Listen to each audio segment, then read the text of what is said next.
Do you live in a world filled with corporate data? Are you plagued by siloed departments? Are your lackluster growth strategies demolishing your chances for success? Are you held captive by the evil menace, Lord Lack? Lack of time, lack of strategy, and lack of the most important and powerful tool in your superhero tool belt, knowledge. Never fear, HubHeroes. Get ready to don your cape and mask, move into action, and become the Hub Hero your organization needs. Tune in each week to join the League of Extraordinary Inbound Heroes as we help you educate, empower, and execute. Hub Heroes, it's time to unite and activate your powers. Before we begin, we need to disclose that Devin is currently employed by HubSpot at the time of this episode's recording. This podcast is in no way affiliated with or produced by HubSpot, and the thoughts and opinions expressed by Devin during the show are that of his own and in no way represent those of his employer. That's right, Devin. You're on your own. You're on your own. You're a man on an island. That's what's up. I would throw him a preserver. I would be there for you, Devin.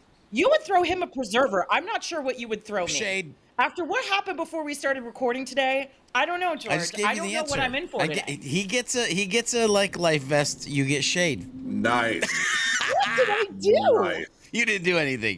What did I do? It's just called entertainment, ladies and gentlemen. It's, no Lizzes were impacted in the filming of this podcast. So yeah, just wait until you get my therapy bill. All right. Then we'll talk about who's dealing with harm. We'll talk about who's dealing with harm. Yeah, I'm out of here. Okay. Wow, this is turning violent so quickly. Crazy. Like, I don't even know how we went from like vests and shade to like cannibalism in like we haven't even 30 introduced seconds. our guest yet, but I can see our guest going like, so this is what I said yes to. I'm thrilled to be here. This is great. We are all thriving. Yeah, we'll settle We're all down. live, laugh, love posters at the bargain bin of home goods. Yeah, we'll settle We're doing down. fine. We'll do good. We're doing fine. Max, how you doing, Good. bud? Do you have your steering wheel? Oh, do you need a nap? No. It's because I'm Holy it's because I'm crap. cold. When I get super cold, I yawn. That's all. You I'm work fine. for a company that their logo's a popsicle, bro. Yeah. Like it's probably always cold Yeah, but where I'm you're still a Big, human. big popsicle can't throw you a parka? No, Gee, it Minnie, can't. Chris, It doesn't get have the guy arms. A coat or a blanket. I'm just. Oh, All right. Rein us Guys- in, Liz. Rein us in. Yeah, I'm working on it. All right, you know what? Flawless segue. Hey, Chris, how you doing, bud? Hey, Welcome Liz, to I'm Hub doing Heroes. Thanks. I am so excited. So we have my friend Chris Stillwell here today from the Stillwell Sales Group, right? So you do sales training and growth consulting for sales organizations and sales teams. Yeah, TSSG, the Stillwell Specialist Group. Actually, we try to elevate it above sales and create specialists. No one wants to deal with a salesperson. yeah, true. I'm already liking where this is going. This is going to be a super fun episode because if you spent any length of time in the inbound marketing space, the ideas that buyers have changed how they make their decisions to make purchases, that's not brand new information, right? This is the foundation upon which the entire inbound methodology has been developed for more than a decade. Still though, as marketing and sales teams work to align more closely together and business owners look at their more old school sales teams to modernize their processes and platforms, there's still kind of a problem. While there are certainly tons of forward thinking and progressive sales reps and teams and leaders out there, there are still sales organizations that are struggling or resisting to adopt necessary changes. To be fair, this is one of my favorite things about a conversation Chris and I had earlier this week. Us marketers and business leaders aren't exactly as empathetic or understanding as we need to be about why this might be the case. Because I think sometimes it's really easy to just flat out point our fingers at sales and go, you are the problem, you are the only problem. And that's just not at all what the case is. So for example, many years ago, when I was working at Impact, which is an elite partner agency with HubSpot, I was a content strategist on the marketing team. My boss came to me one day and said, Liz, you've genuinely been doing such a good job on the marketing team. I now want you to go be the dedicated sales content strategist.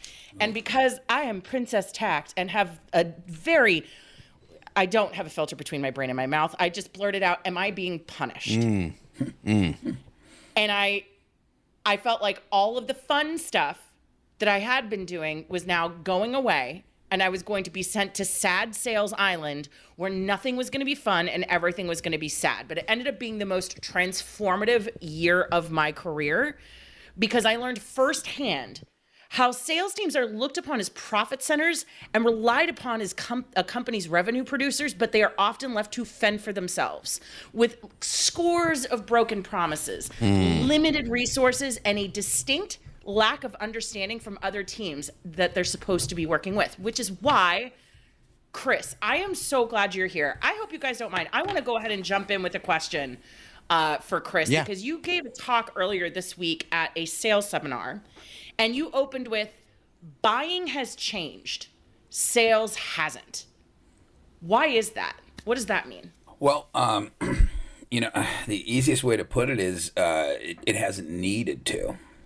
The thing is the tried and true sales methods that were invented, hundreds of years ago have worked astonishingly well forever because the technology behind selling hasn't really been updated. The issue is with the advent now of the internet, right, which we're all now adjusted to. I'm sure most guys and gals in our age group didn't grow up with it, but grew up into it and are now adapting with it and learning it, right? We're the only generation that's ever going to be able to say that. So that's changed. Then, of course, Amazon comes along, completely revolutionizes the way that everyone buys. I mean, enough to, permeate even like the largest retailers, Walmart, Target. They just try to be a copy of Amazon, but in a store form now. And then, we had COVID-19, which basically took what traditional sales process and maybe old school salesperson and flipped it on their head and said, hey, now you have to learn how to sell to somebody over Zoom, and you can't go into their house anymore, and you can't even have a conference, and you can't, you just have to figure out how to be good at the structure and the substance. And I think because of that, things have changed so rapidly. Now sales is left behind. I mean, 80% of a buying decision is made due to the marketing, right? I mean, how often would you say that in the past used to exist? So I think the way we need to realistically look at it is marketing has updated, technology has updated, businesses have updated, but people are still using, win friends and influence people sales strategies, like carpetbaggers and, hard closes and, focusing on logic when you're trying to sell to people. It's just not going to work anymore. So I think if people get the idea that the rest of the technology behind this arena has updated, let's update the sales. We're going to start having better results. Now, George, I saw you head nodding and getting kind of excited as I was going through the intro and listening to Chris there. What are some of your initial reactions as we're going into this discussion? What are you excited to learn today? Well, I mean, I'm excited to learn things like, well, how can the sales professionals start to make the change? What mindset should they be inserting into their brain? Like, what are the new best practices based on the technology? Things like that is immediately where my brain is going. But it's funny because the thing that is just like basically slapping me, right in the front of the cranium is I'm sitting here listening to Chris. By the way, great voice, and I'm I mean, right? Could I be born with that voice? I want to narrate my life. Like I'm trying to figure out if he should be like a Marvel character or like next to The Rock on the next Fast and Furious movie. I'm just trying to figure it out. But the next Fast and Furious movie, you know what my answer will always be in that case. But Devin, do not start. Yeah, but the brain is like, I have this company that I help, and I won't say what company, I won't say what sales rep, but like the amount of sales acronyms that they make it a point to say during our meetings, like, it's the pants, because the pant is the pant is the bantiest, and I'm like, oh God, just help me make it through Bant is this. the bantiest. Can we get that on a shirt, please? Yeah. I did Like, put it on dude, a hat. lose the acronyms. I'm like, dude, lose the acronyms. Like you. Anyway, that's like, I'm laughing about it But I'm like, I know that if there is a human that I'm engaging with in the inbound space. A what you're engaging with, George? A human. Oh God. Human. That I'm engaging with in the inbound space. I know how many companies haven't even heard about or thought about inbound, and how many companies have to be in this like ABC, BANT, 1, 2, 3, whatever it is, like too many. Anyway. Well, let's dig into some of this here, because so before we get to this idea of what the change should look like, Chris, I'd love to hear from you. What are some of the reasons you're seeing sales teams either failing or outright resisting the necessary changes that need to occur? Oh, wow. I mean, first of all, it comes down to ego, right? The sad part about being a successful salesperson is you have to have the same type of mentality that a successful athlete has, where you're on a team, but you're also yourself, right? So it doesn't matter, like, what type of organization you're a part of, you still have to be your own star. So in a lot of organizations, people want to be an individual snowflake. They want to be the best that they can be. They want to have their own techniques, their own strategies. Charlie does it his way. Danny does it his way. Mark's been doing it for 17 years this way. So when you say that somebody's been doing something for a certain amount of time, and now you try to tell that person, hey, now this thing might be outdated. Let's try something new. You're going to run into ego and resistance right away, because you're basically shattering what someone's reality is and trying to break it down and restructure it. So I think that's one of the biggest holdups you run into with people wanting to approach, say, something that's not BANT or DISC or something else that was created 50 years ago, when we're talking about working with customers whose average age is probably 35 to 45, So I think looking at a realistic perspective from sales teams and saying, like, when are you going to update what you're doing if you haven't updated it, is the best way to approach this situation. It's interesting, Liz. My brain is going in a direction that I did not think you would go in this episode based on what Chris just shared, because the word fear came to mind. And like, if I'm a sales rep and I'm working on commission, and for the last 17 years, I'll just be Mark, right? For the last 17 years, I've been able to feed my family based on the repeatable process that I can now do in my sleep. If I think about changing, the immediate place that my brain goes is, well, what if I don't make as much, AKA fear?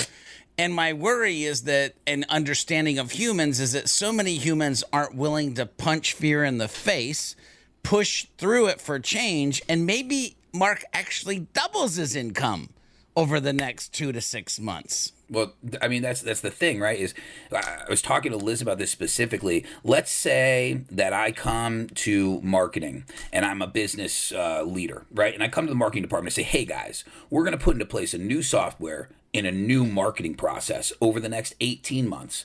And we're going to take out what we've previously done, throw it away, and embrace this new change. You're all going to look at me and go, that might suck, but at least my paycheck's not going to change next week, right? Now think if you're a salesperson and you're getting paid 80 or 100% on commission, and some young guy comes in and says, hey, I know you've been making $150,000 a year for the last 15 years.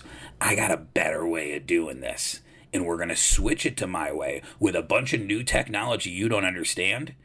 And I'm telling you, you'll make more money. Is he really going to believe me, or is he going to think I'm trying to force him out by embracing technologies he's probably not going to want to be a part of, with strategies that he's probably not going to want to get involved with? See you later. Right? Yeah. Well, the thing that even goes a little bit more deeply with that, too, if I'm recalling that conversation, Chris, is what I found fascinating is that even when you have sales teams, though, that understand they need to change, they're not always self-aware enough about what actually needs to change. Well, they know, Talk to me about that. Yeah, I mean, you got to be realistic. If you tell somebody you have to change, okay, but like, what do I have to change, right? And like, how do I change it?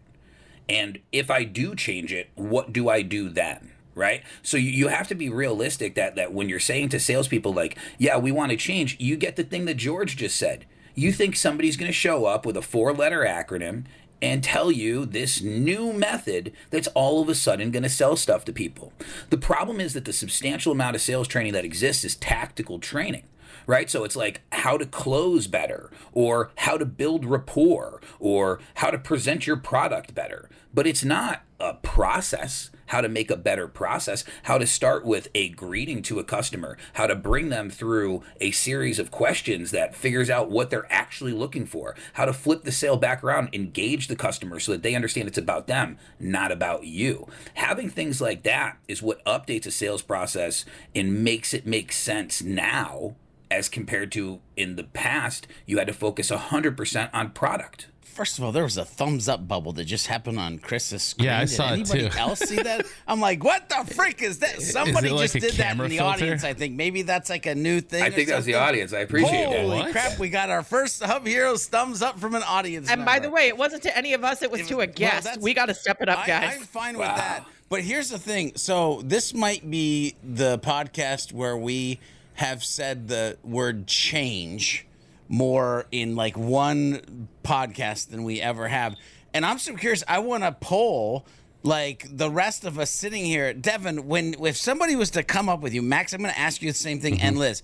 If somebody comes up to you and says, "Hey, buddy, we're going to change some stuff," what's your initial gut For me, response? honestly, excitement. Yeah. I like My it. life has Yeah. evolved around change and being at the cutting edge of things, and so I am of the mindset and the personality type that change is good, as long as it's thought out and there's a methodology, and we're not just nuking things and switching it up for the sake of doing it. The kind of change that I'm a fan of is change that has a why behind it, not change for the sake of change. I also am not a fan of sweeping change before people understand the lay of the land. Like if someone just comes into an organization and says, "Hey, this is how we're going to do things now. Screw how you've been doing things. I don't know how you've been doing things. I don't care how you've been doing things. This is what we're going to do now." That I'm also not a fan of, because that just means that there's too much rigidity in their thinking, and they're not open to adapting using the best practices that may or may not be in place. But the short answer is I love change. If you're not changing, you're stagnant. You know, I did a good amount of, selling at Apple, and I was in a sales role at my tail end of my time at HubSpot. And, so I've gone through this, right? I mean, and I do have a lot of, in between those times, I was trying to, get salespeople to adopt HubSpot as well. Like when I was working as an implementation specialist and stuff. So like, I have a lot of empathy for sales folks not wanting to change what they're doing, because like the fact of the matter is, it's like selling is already so hard, right? Like you're literally trying to get people to give you money, which is like a difficult thing. You know what I mean? Like that's hard. And a lot of times when someone would come up to me, especially when I was in my role at Apple, and they'd be like, "All right, we're going to change this process." It was never like something that was like benefiting my ability to sell. It was always something that was benefiting someone else's ability to see how well I'm already doing my job, right? Or it's someone who like didn't understand what it was like to do my job, thinking they're inserting something that's going to be better when they haven't even gotten on the phone and like tried to sell anything, right? So it's like you gotta like whenever.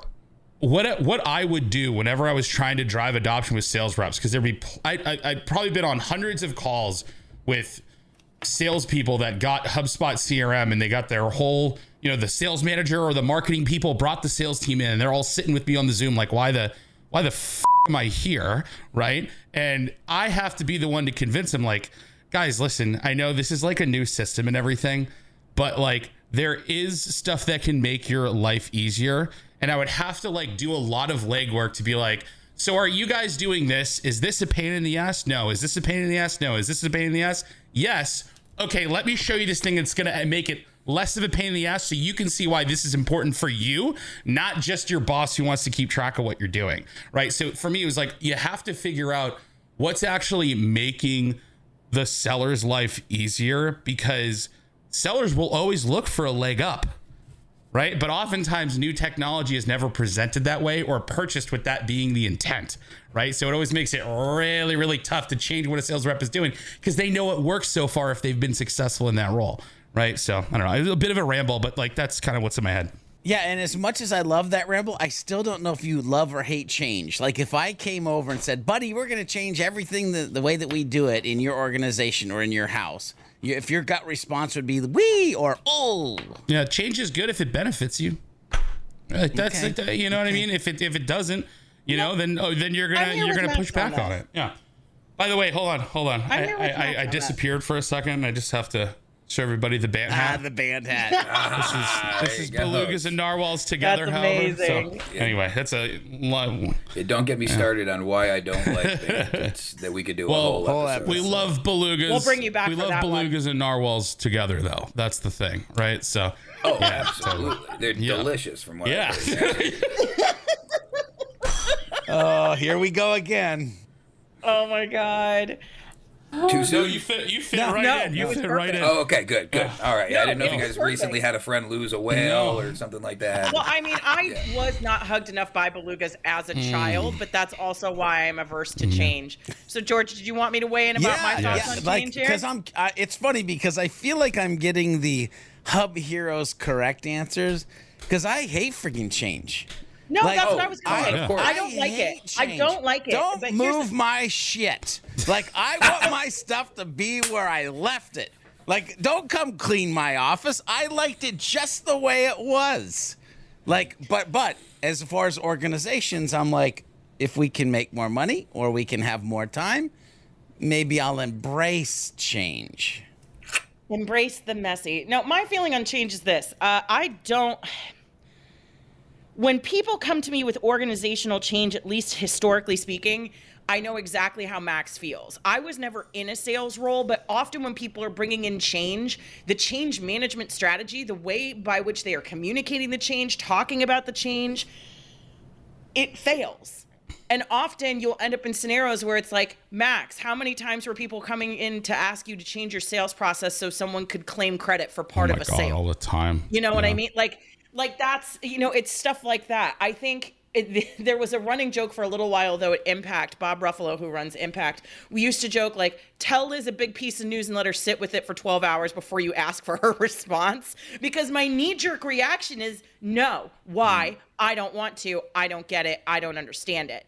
Now, usually when I get to the other side of the change, when it's done in a meaningful way, where people are engaged in the process. Like if you're going to change a sales process, have you talked to people in sales? Or is the first time they're hearing about the change when you're telling them that it's happening? Yeah. Like that's where I start getting really tripped up. Because if there is, like, let's say you're making a massive change to the sales process, right? Have you gone to people in sales, asked them what was wrong, asked them for their feedback, asked them what they think the solution should look like, stuff like that. Most times not. They've read a book or they saw a speaker on stage, came back to the organization and blew stuff up. Yeah. Oh, absolutely. I mean, Liz, in the last position I had before I started my company, we had a marketing company come in. And that's exactly what they did is they said, hey, guys, I know this business has been running for 100 years and you guys make $50 million, but we're coming in, we're changing everything. And we were just like, oh, okay, but we don't even know you. You don't even know what we do. And all they would do is just simply tell us things they were going to change and then never actually be able to change them. At one point, it's actually really interesting because we were having issues with our fulfillment, with the installs in the field. And the lady was in the meeting, and this terrible, terrible marketing woman. And I said, how haven't you guys fixed the install issues they have in the field? And she said, Chris, we don't do installs. I've never done installs. I wouldn't be able to help them with that. My response was, oh, that's interesting, because you've been quite involved with the sales process. And this is coming from a person who doesn't know how to sell. She knows how to market, which makes her think she knows how to sell. But when you're doing what George said, which is actually sitting across the table from somebody and asking them for money, that's not marketing. That's tough to do. And you have to have a process and you have to be able to do it. So I believe just like understanding Max's point was the best point, which is this. If you don't know how to sell what I'm selling, don't tell me I should be doing it differently. Get on the phone, bang out some sales, and show me. that you should be doing it differently. I mean, that's why I started my company. I've been selling for 20 years, and I've been making so many business owners so much money for so long that I was like, how long am I going to keep funneling this up to other people before maybe some of it stops at me? Yeah. You know what I mean? The problem with commission is the percent you're getting, which means the other percent is going to somebody else. You know? So I have a question from the audience from you, because it is related to this. So Salim asked a great question. Let's say you have an organization that sees a need for a change because the process is, quote, not working, but the reps don't feel like the process is broken. So how do you approach that? That's actually very consistent. That's a huge lack of self-awareness. So what this comes down to is this is actually having your own statistics in your head, right? So if I ask somebody, what's your closing percentage?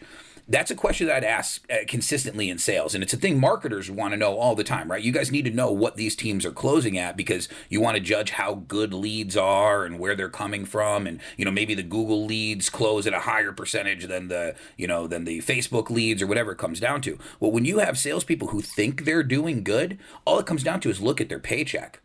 If you got salespeople who aren't making $250,000 or $300,000 a year, they're not doing good.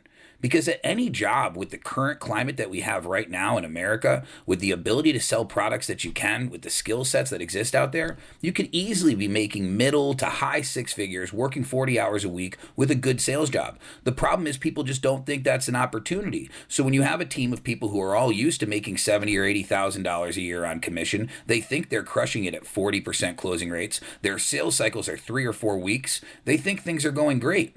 The thing is they don't realize there's an opportunity for things to be better because exactly what these other guys are saying. They feel like if somebody like me comes in and says, guys, I can make your closing percentages go up and your sales cycles go down. They think, yeah, but how much extra work am I going to have to do now? Right?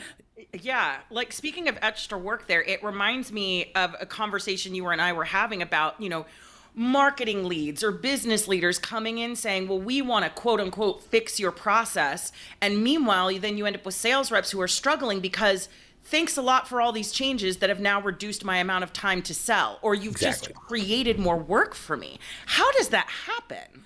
It happens consistently is because the thing is it's like this so to be a good salesperson, again, you have to have that athlete mentality. You have to have that Tom Brady, Michael Jordan mentality of I am going to get out there and I am going to just kick ass and crush, right? Does everybody get where I'm coming from with that? Does that seem toxic or does that make sense? I mean, other than you use Tom Brady, I'm good. Yo, chill. Other than that.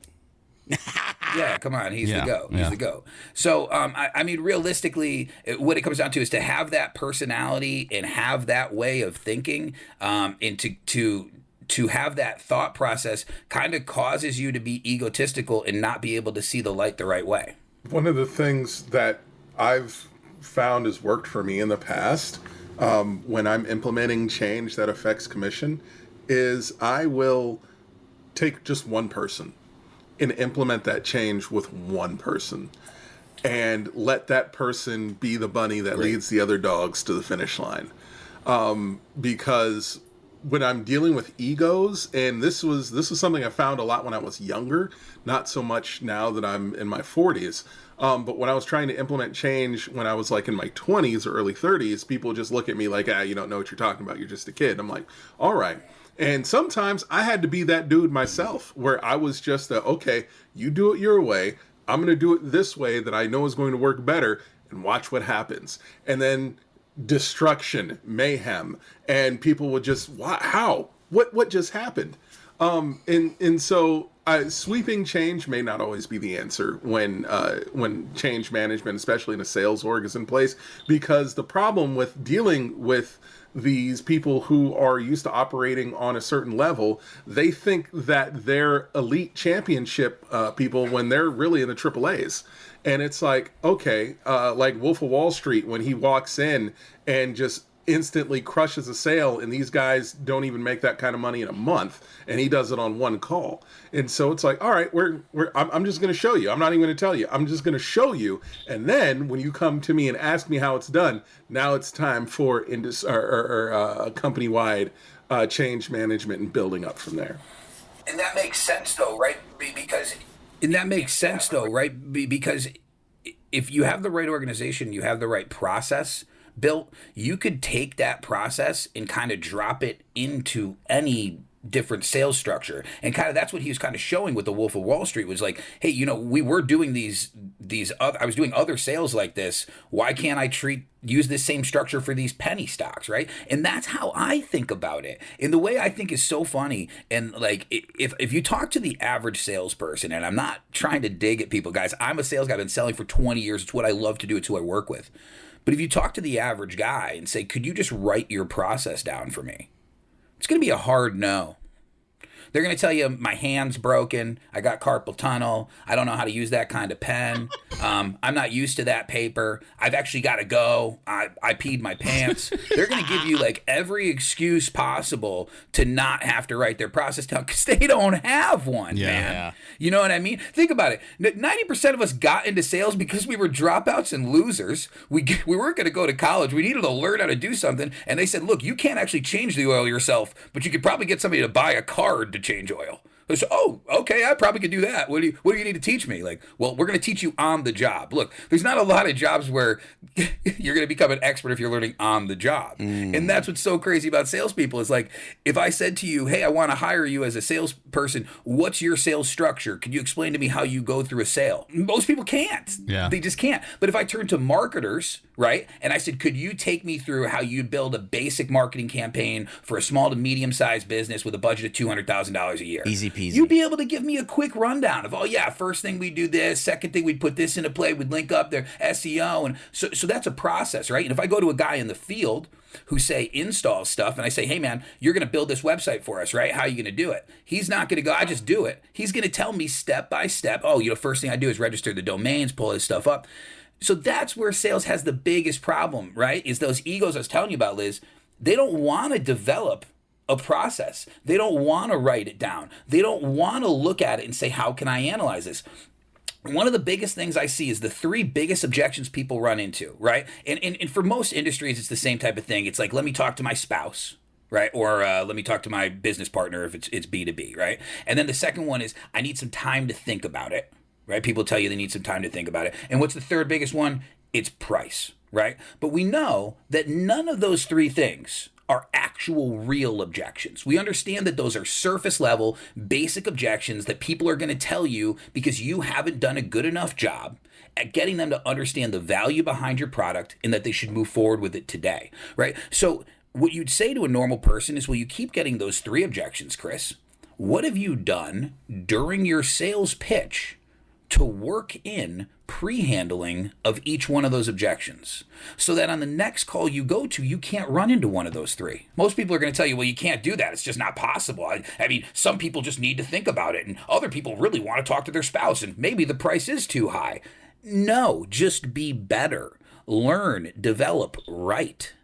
That will make you better. It's the difference between having a script and no script is the difference between going to a stand-up comedy show or an improv comedy show. I mean, improv comedy show's okay, but you don't usually see them taped and put on Netflix, right? It's because it's hard to watch and people don't really like it. So if you have a process and you have a script and you refine it to get the result you're looking for, you'll be a better salesperson.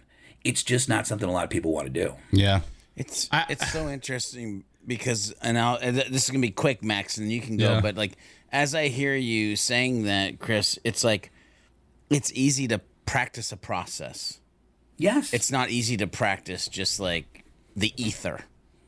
Like you can't practice the ether. Yeah. Yeah. The phrasing that every sale is different is because you allow every sale to be different. That's what it comes down to. That's like a doctor saying every surgery is different. Well, I hope yeah, not. bro. But I mean, because I'm a different person than the other person, but I still have kidneys. You know, like it's if you don't have a method for something, it's going to be different every time. So instead of, it's so funny because everything in sales is everyone else's fault. Well, the company didn't give me a process. Like, all right, cool, man. Well, you should make one up then. You should own that, right? Like you should take that on yourself to make it so every time I'm out there, it's an experiment and I'm doing it the same way every time. And I'm trying to figure out what my results are. If your closing percentage is 40%, but you do every sale differently, what are we even talking percentages for? Yeah. Right? I mean, when it comes down to salespeople, they're like athletes. You have to look at statistics and you have to be real with them. If somebody's batting percentage drops off, you can't keep starting them because you like them. The team's not going to win that way. Max, what do you got? Think, I mean, I'm resonating a lot with the, salespeople don't want to do that bit that you were talking about, because like I definitely didn't want to. Like I often say like I was when I was at Apple and I was at HubSpot, like I was a great salesperson, but I never considered myself a good one at all. Right. Like I'm fully convinced that the only reason I was able to perform the way I did is because I truly loved and believed in the products, and I didn't feel like I was lying to sell something. Right. It was always, and like, that's, I don't know how other people who like, I'm interested in getting your thoughts on this, honestly, because because maybe this is just something that works for me. Like, I think it's really tough to be a good salesperson if you don't actually care about what you're selling and who you're selling it to. Right. Like, and I'm sure this, 100%. Yeah, like and I'm sure people can deploy different methods and skills and stuff to do it. But I think it's really hard to enjoy it, especially if you have like a conscience. Right. Like for me, it was always super easy selling HubSpot because like, I know how fucking cool this thing is and how great it is and how much it can actually help you. Right. And for me, it was a very easy, genuine conversation. I never did scripts or like needed frameworks or anything. It was so easy because I actually understood what the hell I was selling that I could have a genuine conversation with someone and tell them, yeah, it's going to help you, or no, this isn't a good fit for you. And I don't want to create a bad customer for my CS friends down the line. So I'm going to move on to someone who I know is a good fit because there's billions of them out there. Right. And like, so it was easy for me to do that. Right. Because I really, really understood what I was selling. So I could cut my losses where I know it's not going to be like worth going down that path with someone and go to someone that is. And I knew there were more of them out there. Right. But like you couldn't drop me in and mind you, I had like tenured, longest, most successful sales reps at HubSpot telling me if you were an AE, you'd be the best salesperson HubSpot's ever had. And I would go, probably not. Right. But like I've had multiple people tell me that. And it's only because I knew the product so well and I could have genuine conversations about it. I didn't have to bullshit people and I could actually get people super stoked on it. Right. But you couldn't go drop me out of Salesforce or another SaaS company and expect me to do the same thing. That's the thing. I do not possess any of the skills that could be like, okay, cool, go sell me, go sell this. Nope. If I don't know what it is, I don't love it. I can't do it, dude. Like I can't. So okay, I'm weird. I'm really weird. Like I can sell the ass out of HubSpot and Apple products because I love them, man. But like you put me in for trying to sell me this pen. I mean, I don't know. Am I really into that pen? If I'm not, I'm probably not going to try to sell it to you, bro. Like, I can't do it. I don't think you're weird, though. I don't think you're weird. I want to hear what Chris has to say about this. Yeah. Well, look at it this way, right? What you just described there is basically what we like to call entrepreneur, but really every small business owner in America is like, hey, I really like flowers. Yeah. I can talk about flowers till I'm blue in the face. I'm going to open up a shop selling people flowers, mm-hmm. right? So then you could sell your own product and be good at it. The issue is most people don't have the luxury that you do of getting to sell the product that they love. They have to have a damn job. Right. That's so, why I'm like, for me, like, I'm really careful about giving any kind of sales advice because it doesn't. My experience, I think, is so. I don't want to say I'm unique, but like it's different than what a salesperson is going to experience selling another product. Right. It's very different. Sure. Yeah. Totally. So if you look at me, I look at it in a way of growth in scaling organizations. That's what my business does, right? What we do is we help you grow. One of the things, like Liz was saying, that we can do is sales training, but really what's more important is the process, right? Because you don't have the luxury of going out and finding employees who necessarily love your product, right? Like I'm in a good position now because I own a company where I get to sell myself, and I'm narcissistic as hell, so it works great, right? Like I can just talk about me till the end of I just flex a little bit and tell them little side sob story. And it's me, people love me. Like, so I could talk really big about myself, but I've actually found that now I've lost my ability to kind of sell other things to people that I'm not as passionate about, right? But the thing is, I have a great process. Yeah. So even if you heard me sell to, for one of my clients, whether it's IT or staffing or generators or in-home services, you would think, wow, Chris really loves this thing. Like just for instance, I happened to win a sales award last year for Generac, and it was a pretty big deal. I didn't expect it to happen. It was huge for me, and it's what made me quit my job and create this company, right? But what's funny about it is one of the guys I was talking to at the conference, he comes up to me and he's talking to me about an install that he's doing. And he's telling me, oh, and we sold this size job and this size line and all this stuff. And I'm standing there staring at him. He goes, man, you look like you don't have any idea what I'm talking about. And I said, oh, yeah, bro, I have no idea what you're talking about. And he's like, oh, wait, I thought you were the guy who sold the generators and won the award. I said, oh, yeah, I can sell them. I don't know how they work. I don't know how to install them. I don't know anything about the parts. I don't even know the SKUs. I just know that they keep the power on if your power goes out so your family doesn't lose the food in the fridge and grandma's ventilator doesn't turn off. And the guy's laughing. He's going, how were you able to sell these and you don't even know anything about them? I go, because I'm not selling the product. I'm selling a process. Mm-hmm. Right? Yeah. You can place anything in the process. As long as the process is done correctly, it's going to work. Well, and I think too, like my brain is like ready to explode over here, Liz. Like, I know, I can tell. I'm excited to see what happens. Like for everybody that's kind of paid attention to Hub Heroes over the last 50 plus episodes, they know that for me it's all about the humans. And so when I go into this, I would never have, by the way, classified myself as a salesperson. But owning my own business has proven that, dang on, I'm pretty good at what you would call a salesperson. Except the problem is I'm not actually really selling anything. I'm so focused on the human, and I'm focused on the problem, and I'm focused on the process that the humans need to create, right? And because I'm passionate about the human, I understand the problem that they're facing, and I've done enough research to understand a process that can solve it. I can almost sell anything, which is why I can talk about why you should do podcasting for your business, why video is the actual way to go for one-to-one sales, why you can do lead generation with like, and you can just go in all these different directions because it has dink to do with HubSpot, other than HubSpot is the tool that allows us to do all the things that we know we can do. Oh, absolutely. People ask me all the time when I'm selling to them, they go, well, why should I buy HubSpot? I had somebody say it to me the other day. They go, we're looking at Salesforce, but why should I buy HubSpot? I go, I don't care if you buy HubSpot or not. It's working with me. Well, yeah, for sure. But first of all, I got to be detached, right? I can't be attached to that sale. But like I said, I go, what you're actually buying is working with me. I said, and I don't sell Salesforce. So you have to make the decision whether you want to work with me and my products, which I could change in 6 months. You're still going to stay with me, though. Yeah. And I think that's what it comes down to is having that process and making someone understand the product isn't important. It's the solution you're looking for that's important. It's the result that you want to get that's important, right? And you guys have been talking a lot about emotion. I just want to bring this up.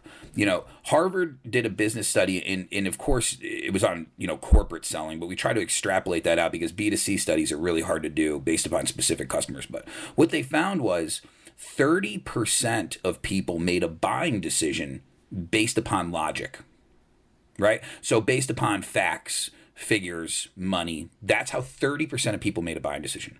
But the other 70% made a buying decision based upon emotion, right? So what you guys are talking about here is you're emotionally invested in HubSpot. You're emotionally invested in the success of other customers. You're emotionally invested. So that emotion is coming across the customer, and they're actually feeling that from you, and they're getting emotional, which is triggering the buying process, right? And if you want to get modern, you want to understand the difference between old school sales processes and new sales processes. Old school sales processes focus on the product. They focus on features, benefits, feedback, what your neighbors were doing, what other people had success. If you want to do a new school sales process like ours, for instance, it focuses on the emotional behavior people have. It focuses on getting people to trigger and work the way that emotions work, because these days, people have all the information on the product that they need in the palm of their hand. So if you think you're going to sit down and tell them some fact or figure or show them something about HubSpot that they haven't seen before, and that's going to make them buy, you're crazy. You have to get somebody to understand, what is this product going to do to impact my life in the future? And moreover, what if I don't move forward with this today? What if I kick this can down the road 6, 7, 8 weeks, and I run into the same issues I've been having because I didn't make this decision? How is that going to affect me? And if a salesperson is able to elicit those emotions from me, then I'm going to say yes. I'm going to go forward. I'm going to make a move to do it. But if I just like the product and like the price, it's not necessarily enough to get me to want to buy, or to buy now. So here's the thing. When I hear you say that, Chris, if I'm a SVP or like head of sales, the immediate question I walk in after listening to this episode and ask my sales reps is around how much do they care? Because if I don't care, I'm not evoking any emotion. Like none. Like you have to be able to tie into that to do what you're saying in this new modern sales like process. George, can you or at least you have to be good enough to fake it. Yeah, George, can you qualify care about what?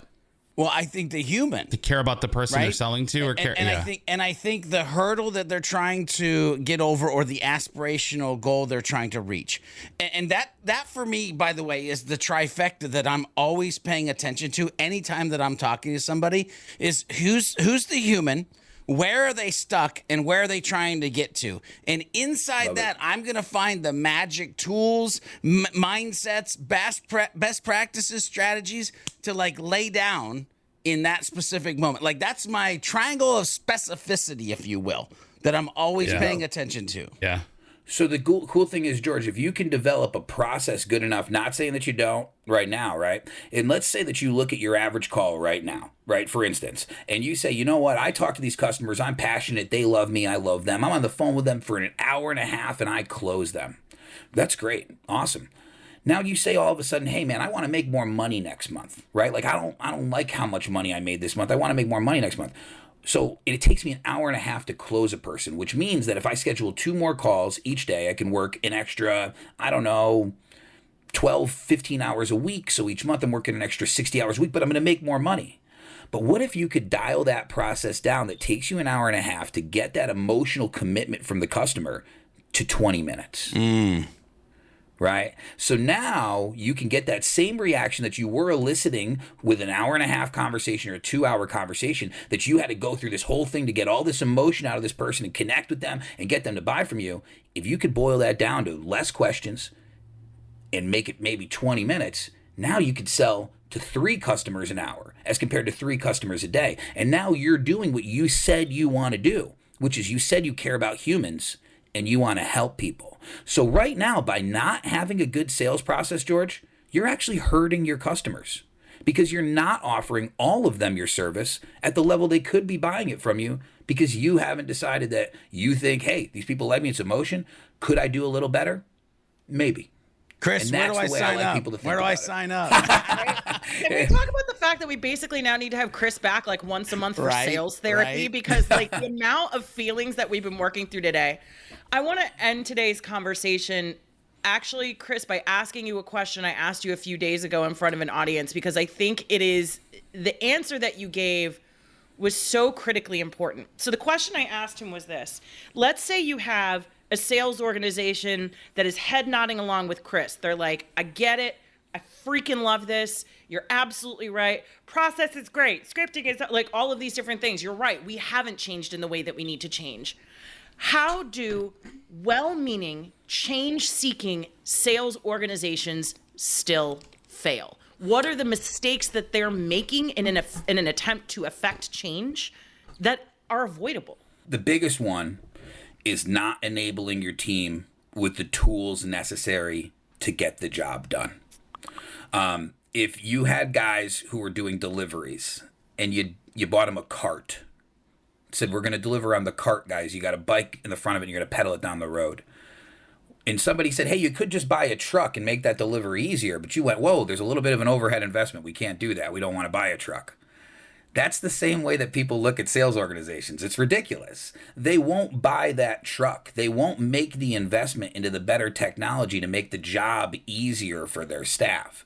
So what happens is you run into sales organizations that say like, yeah, we want to do scripts. We want to do playbooks. We would love to have better communication with the customers. We wish we could send emails explaining our products to them. We wish we could do video tutorials. And I wish I had a list of how to follow up with people, but we're using Excel spreadsheets. Yeah. So what are you doing? You've invested in a new fleet of trucks for your delivery guys, but you won't get a CRM for your sales team? What it comes down to is if you're not enabling your salespeople by putting the modern technology and the modern training into place, then they're never going to be successful in a modern arena. So if you want to walk the walk instead of just talking the talk and get better sales, and you want to be serious about your business, put the technology into place that's going to allow your people to have time back in their day to focus on income producing activities and building revenue for your business. George, Max, Devin, I'm not even going to bother saying one thing. What's the most important thing you guys are walking away with from today's conversation? I'd love to hear from it, you guys. I think I had one more question I wanted to ask Chris. Yeah. You do? Okay, wait. Well, so Go ahead. And maybe this is like kind of, I think the thing that and maybe this is a piece of advice I will give, because I think it's relevant to anything, even if you're not selling HubSpot or whatever it was that I was, that I sold. I think a universally important thing to do is whenever you're having sales conversations with folks, you should always try to make it, and not try to make it look like this, but actually make it like this, where it's not a negotiation for money where I'm on one side of the table and you're on the other. It's more so we're sitting on the same side of the table, looking at the same problem and trying to figure it out together. That's at least how I tried to always genuinely approach things, right? And I think there is a difference between genuinely approaching it that way and having that be your internal mindset of how can I sit next to them on the table and look at the problem together and attack it together, right? And say, this is what I bring to the table, this is what you bring, and this is how we put it together and solve that problem. Versus, I think it's very different than actually doing that versus creating a perception of that's how it is, right? So I think it's important for the salesperson to like be able to genuinely do that in their own head, right? Versus make it look that way. But I don't know if you have thoughts on that, Chris. Of course. I mean, what it comes down to is that's process, right? So realistically, the easiest way to explain it is if you were teaching somebody to play an instrument, right? And you said, okay, I want you to do these chords here, and that you taught them all the chords. That's great. Now there might be a spot inside that song where you could do your own little riff or your own little thing, but the rest of the time I need you to do the chords because that's what makes the song sound good. It should be the same thing with the sales process. What you're saying is absolutely right. I want to sit down on the same side of the table, but I need to have a process that works for it. And then I can throw in my little emotional stuff here or there to get them on my side.